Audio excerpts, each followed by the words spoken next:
días a todos. Estoy muy entusiasmado de estar acá. Quiero agradecer muchísimo al comité organizador por haberme dado la oportunidad de compartir esta charla con ustedes. Tengo un problemita con la palabra entusiasmado. Entusiasmado quiere decir, etimológicamente, tener a Dios adentro, ¿no es cierto? Lo cual refleja un poco esta sensación que uno tiene cuando hace algo que le gusta y que disfruta mucho. Yo soy particularmente ateo, entonces tengo como un conflicto ahí. Pero realmente créanme que en este momento tengo a Dios adentro. Estoy muy contento de estar acá. La idea de esta charla, mi nombre es Leandro Martínez Tosar, es compartir con ustedes algunas ideas sobre la teoría evolutiva, ¿sí? Este proceso biológico que moldea los organismos y hace que las especies sean como son y hagan lo que hacen. Y esto nos lleva a preguntas interesantes cuando en particular nos interesa investigar, por ejemplo, por qué existe una enorme variedad de especies que, haciendo lo que hacen, es dañar justamente a otras especies, ¿no es cierto? O sea, parece que se han especializado en vivir a expensas de otras especies. ¿Por qué? ¿Por qué existen estas especies que dañan, ¿no? Como seres humanos nos vemos constantemente atacados, invadidos, colonizados, infectados por estas especies, esta enorme variedad de especies, y muchas veces nos provocan enfermedad, sufrimiento y muerte, ¿no? Así que, ¿por qué? ¿Por qué existe el mal en el mundo biológico, de alguna manera? La historia de las respuestas a estas preguntas empieza hace unos 2500 años, cuando Demócrito plantea que la existencia se basa en dos pilares fundamentales, que son el azar y la necesidad. El azar como generador de cambio y la necesidad, de alguna manera, como agente orientador de ese cambio para generar complejidad. Y sin querer, estaba sentando las bases de lo que sería el proceso evolutivo. Desde un principio, el hombre se maravilló ante la enorme biodiversidad con la que compartimos el planeta y se planteó cuáles eran las relaciones entre las distintas especies, porque había especies que se parecían tanto entre sí y eran tan diferentes de otras especies. Pero en esa época no se contaba con las herramientas conceptuales que permitieran abordar esto de una manera precisa, así que no es de extrañarse que la primera hipótesis acerca de las especies viniera de la mano de la religión. ¿Qué se planteó en un principio? Se planteó este principio religioso del fijismo, que decía que las especies fueron creadas individualmente en un acto de creación divina por una entidad superior y que, así como las vemos hoy, permanecieron inalteradas desde el inicio de los tiempos. Esta hipótesis, digamos, sentó una base sobre la cual después se construyeron otras.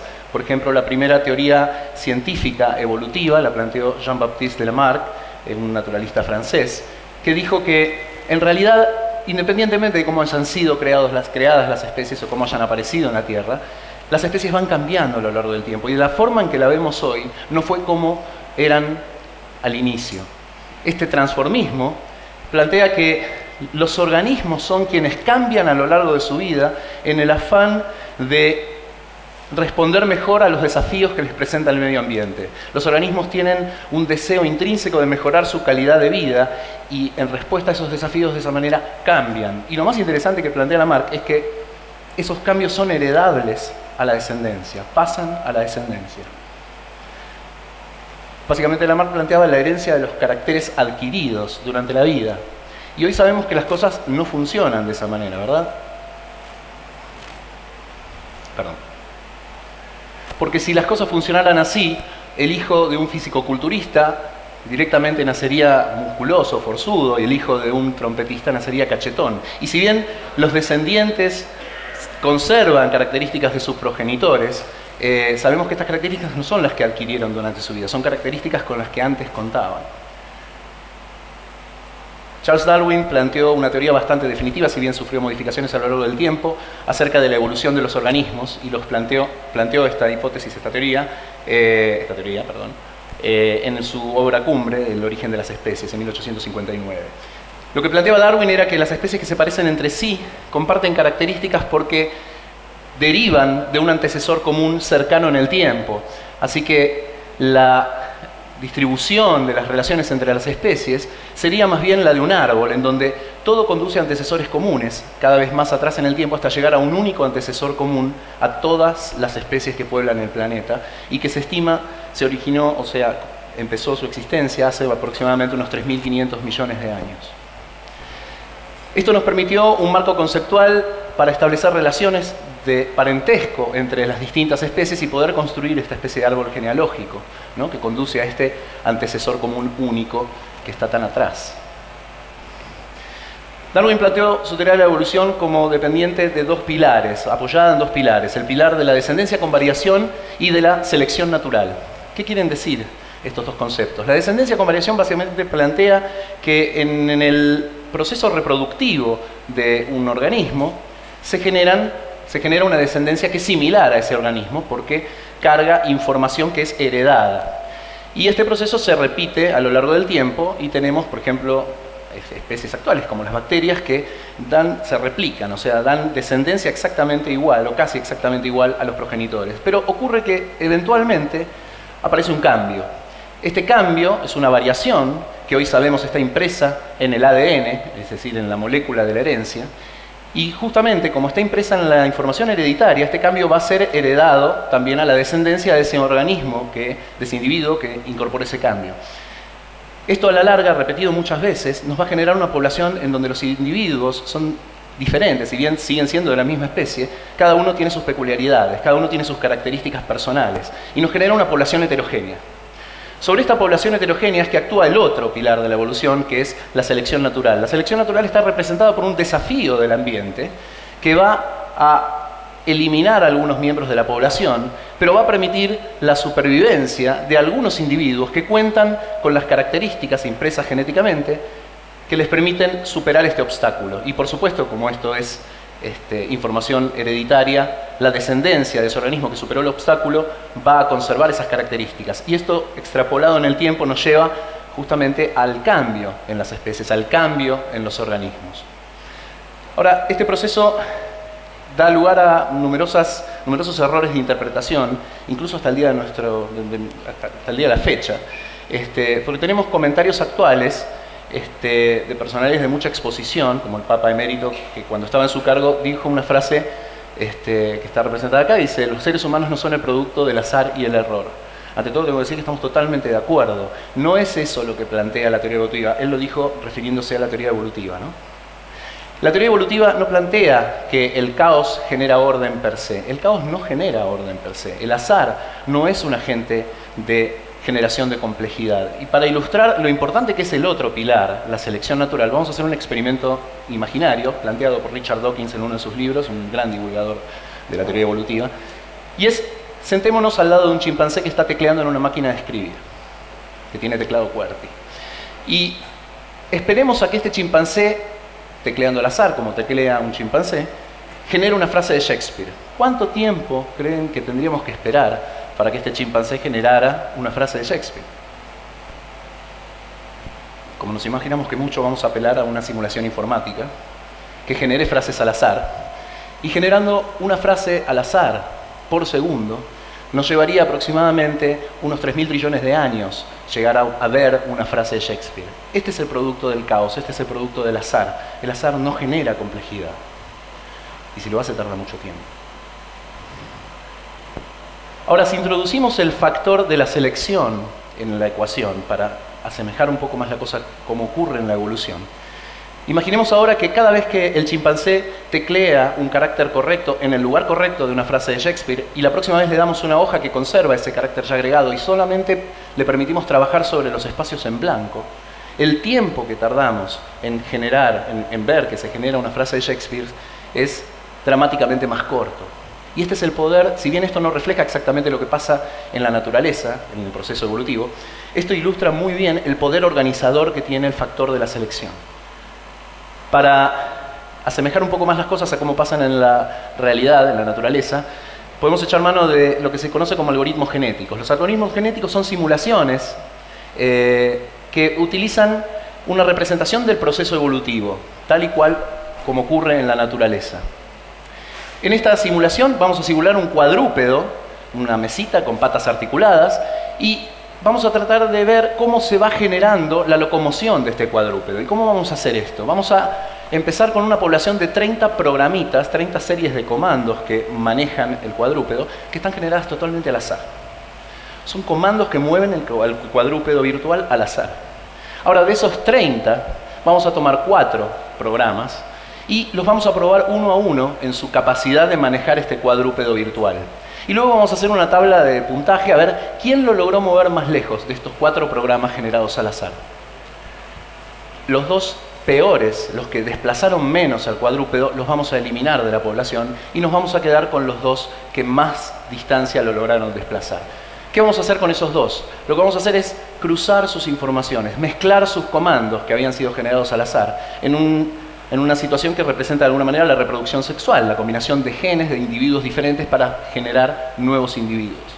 Y en ese proceso de combinación de informaciones vamos a introducir cambios al azar, algo que representa lo que en la naturaleza conocemos como mutaciones. Son ocurrencias fortuitas que alteran la información que tenemos en los genes.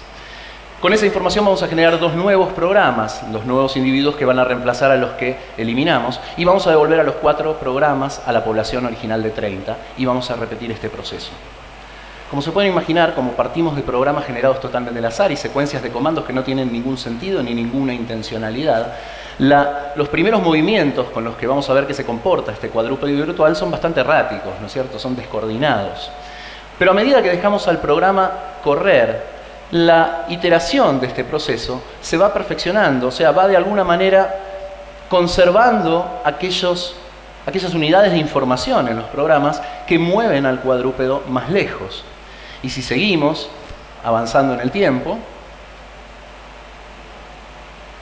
ahí vamos, empezamos a ver ya una coordinación cada vez más parecida a lo que ocurre en un animal de verdad, digamos, a cómo se mueve un animal de verdad. Ahora, la pregunta de fondo acá es ¿quién programó este movimiento? Y la respuesta a mí me resulta muy impactante. No lo programó nadie, se programó solo. Simplemente utilizando como pautas la variación, la combinación de información y la selección de esas variantes, llegamos a un comportamiento complejo y coordinado. Llegamos a algo que está diseñado sin la intervención de un diseñador. Algo que se genera solo. Complejidad que se genera solo. Otro de los errores clásicos de concepción de la teoría evolutiva es pensar que todo lo que favorece la supervivencia de un organismo, de un individuo, va a tender a fijarse evolutivamente. Y esto no es del todo correcto y acá tenemos el caso exactamente opuesto. Este conjunto de aves muy vistosas, colectivamente conocidas como aves del paraíso, son muy llamativas porque tienen un ornamento muy notable, o penachos muy grandes o colas muy grandes, como pueden ver en la imagen. Y estos ornamentos realmente le dificultan a estas aves la capacidad de maniobrar ágilmente en vuelo, y esto les perjudica seriamente su supervivencia. ¿Por qué? Porque no se ven capacitados de volar ágilmente para escapar de un predador, por ejemplo, o para atacar una presa. Y esto va en desmedro inmediato de su capacidad de supervivencia. Ahora, ¿cómo puede ser que la evolución haya conservado un carácter que va en desmedro de la capacidad de supervivencia? No es que la evolución apunta a la supervivencia, al más apto. Bueno, justamente acá sería algo relacionado con la fertilidad del menos apto para sobrevivir, porque la respuesta de por qué esto se conservó es porque las hembras prefieren a los machos, eligen a los machos con los ornamentos más grandes, más importantes. Por favor, no hagan ninguna extrapolación a otras especies. Esto es un caso muy particular de la biodiversidad, ¿está bien? La cuestión es que las hembras eligen el macho con el ornamento más grande porque la racionalidad, si bien la evolución no piensa, lo racional de esto es que si un macho con una incapacidad tan notable para sobrevivir llegó vivo a la etapa de la reproducción, significa que todo el conjunto de los demás genes es un muy buen partido para procrear. Así que en este caso tenemos algo que impacta directamente sobre la fertilidad y no sobre la supervivencia. O sea, los caracteres que van a conservarse evolutivamente son aquellos que impactan en la mayor capacidad de dejar copias. Cuando pensamos en las plantas y en los patógenos que atacan las plantas que cultivamos para alimentarnos, esto forma parte de mi línea de trabajo de investigación, estamos frente al mismo diálogo entre dos especies. Una especie que trata de superar a la otra y generando una especie de escalada armamentista, ¿no es cierto? Los fitopatógenos, los patógenos que atacan a las plantas, se dividen en 2 grandes grupos, 2 grandes equipos, podría decirse. Los biótrofos, que son organismos que mantienen a las células vegetales vivas para drenarles sus nutrientes y lo tratan de hacer durante el mayor tiempo posible, tratan de que la célula no se muera. Y también tenemos a los necrótrofos, que tienen la estrategia opuesta. Primero matan a la célula y después se alimentan de los despojos de esas células muertas. Las células vegetales han desarrollado respuestas defensivas específicas para cada uno de estos dos estilos de patogénesis. Los biótrofos despiertan en las plantas una respuesta que se llama respuesta de hipersensibilidad, representada por una hormona en particular, una respuesta hormonal que estimula la producción de ácido salicílico. Y los necrótrofos desencadenan una respuesta de compuestos antimicrobianos, ¿sí? Digamos, caracterizada por la presencia de ácido jasmónico. Ahora bien, la respuesta de hipersensibilidad es una respuesta defensiva en la que la planta decide matar a sus propias células para que con ellas muera el patógeno que necesita de esas células vivas. En cambio, en esta respuesta no hay una muerte celular, porque si matáramos a la célula le estaríamos ayudando al necrótrofo, que justamente lo que quiere hacer es eso, matarlas para alimentarse de ellas una vez muertas. Ahora, estas dos vías defensivas son mutuamente excluyentes, lógicamente, porque según el tipo de estilo de patogénesis no puedo usar una u otra, tengo que adecuar muy bien qué respuesta voy a tener que dar ante cada tipo de patógeno. En respuesta a este filtro selectivo que le impusieron las plantas a los patógenos han podido desarrollar la capacidad de inyectar componentes en las células vegetales, insertar en el interior de la célula vegetal componentes que la alteran en su toma de decisiones. De esta manera, tomando en consideración un patógeno particular, que es una bacteria biotrófica, es decir, que quiere mantener a la célula viva para poder drenarle sus nutrientes, la célula vegetal percibe la presencia de este patógeno y desencadena una respuesta basada en el ácido salicílico que impide el desarrollo de la respuesta basada en el ácido jasmónico, que acá no se ve bien, y por lo tanto despierta la respuesta de hipersensibilidad, en donde la célula va a morirse y con ella se va a morir el patógeno. Ahora, Pseudomonas syringae ha desarrollado la capacidad de, como les decía, inyectar, luego de ser percibida, inyectar sustancias en la célula vegetal que la confunden. Estas sustancias son análogos del ácido jasmónico y por lo tanto estimulan la respuesta para los otros patógenos e inhibiendo la respuesta de hipersensibilidad. Es decir, esta bacteria está evitando que la célula se suicide y de esa manera la bacteria logra colonizar y reproducirse. Esto, de nuevo, no se da por una intencionalidad en la historia evolutiva de estas especies,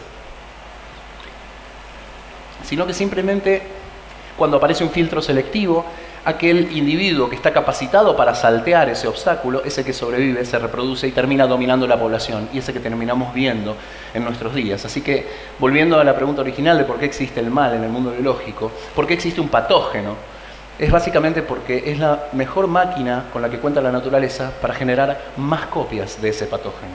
No hay una ética, no hay una intencionalidad en la evolución, simplemente las cosas que más se copian son las que perduran.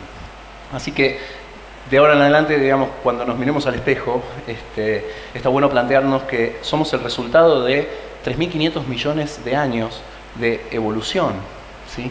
Y cuando vemos un mosquito que nos está revoloteando, queriendo chuparnos la sangre, también tenemos que pensar que ese mosquito está ahí porque es la mejor solución que encontró la evolución para generar más mosquitos. Y él también tiene 3.500 millones de años de evolución desde este antepasado común a todas las especies. Lo cual, por supuesto, no evitará que le demos un palmazo inmediato con toda la satisfacción, porque también tenemos que seguir este juego, esta carrera. Muchísimas gracias.